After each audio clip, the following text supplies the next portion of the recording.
प्यारे दोस्तों, आज की कहानी सुधा नाम की एक लड़की की है। सुधा एक बहुत ही आलसी लड़की थी।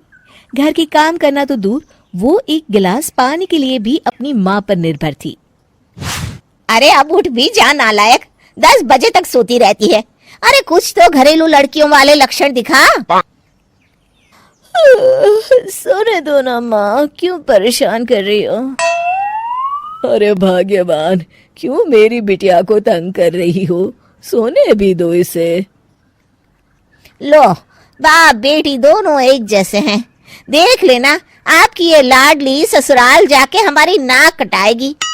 मैं कहती हूँ अब भी वक्त है, अपनी ये आदतें सुधार ले, वरना ससुराल में तेरी सास कान खींच कर तुझे सीधा करेगी। वही तुझे सबक सिखाएगी। दुनिया में आज तक कोई ऐसी सास पैदा नहीं हुई माँ, जो सुधा चोपड़ा को सबक सिखा सके। लेकिन होनी को कुछ और ही मंजूर था। सुधा की शादी एक ऐसे घर में हो जाती है जहां उसकी सास एक रिटायर्ड पुलिस वाली थी। अब कहानी में मजा आएगा।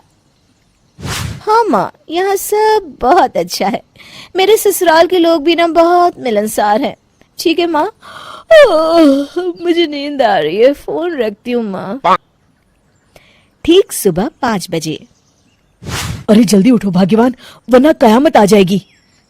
हैं? अरे क्या हुआ? कौन सी कयामत आ जाएगी? अरे मेरी माँ आ जाएगी। तुम नहीं जानती, इस घर में सिर्फ मेरी माँ का हुक्म चलता है। सबको सुबह 5 बजे बिस्तर छोड़कर हॉल में पहुंचना ही पड़ता है। अरे अब इंसान क्या अपनी नींद भी पूरी नहीं करेगा? यहाँ मजाक चल रहा है क्या? तभी वहां सुधा की सास आ जाती है। अटेंशन! मजाक तो तू समझ रही है बाबू, ये मेरा घर है और यहाँ हर किसी को डिसिप्लिन में रहना होगा। अटेंशन! अरे माँ जी, लेकिन इतनी सुबह कौन उठता है? कौन होता है मतलब? हम सभी उठते हैं, रोज उठते हैं, और अब से तुझे भी उठना पड़ेगा।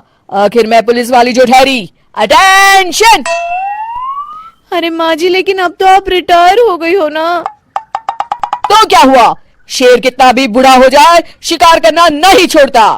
उसी तरह हम पुलिस वाले रिटायर होने के बाद भी अपने अनुशासन में ही जीवन जीते हैं। चलो अब बेकार की बहस बंद करो और उठकर हॉल में चलो। अभी आधा घंटा तुम सबकी परेड चलेगी। अटेंशन! अरे मैं कोई परेड नहीं करने वाली। सुधा की सास अपनी बहू का ये बर्ताव देख झल्ला उठती है। गौर से देख, तू कहां और किसके सामने खड़ी है? यहां बात सिर्फ एक बार समझाई जाती है, बस। अटेंशन! इतना कहकर सुधा की सास चली जाती है। अपनी सास का ये रूप देखकर सुधा घबरा जाती है और जल्दी से उठकर बाहर चली जाती है।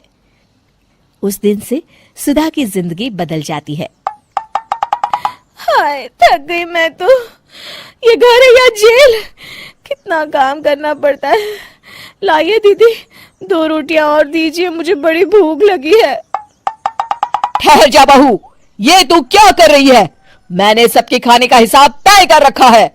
तुम 4 रोटी से ज्यादा नहीं खा सकती और ये मिर्च मसाला भी नहीं चलेगा। मेरी बहुएं एकदम फिट होनी चाहिए। अटेंशन! क्यों माँ जी, आप हमें दंगल में लड़ने के लिए तैयार कर रही हैं क्या? क्या कर रही हो सुधा? माँ जी को मजाक बिल्कुल पसंद नहीं है। चुप करके खाना खा लो, इसी में भलाई है।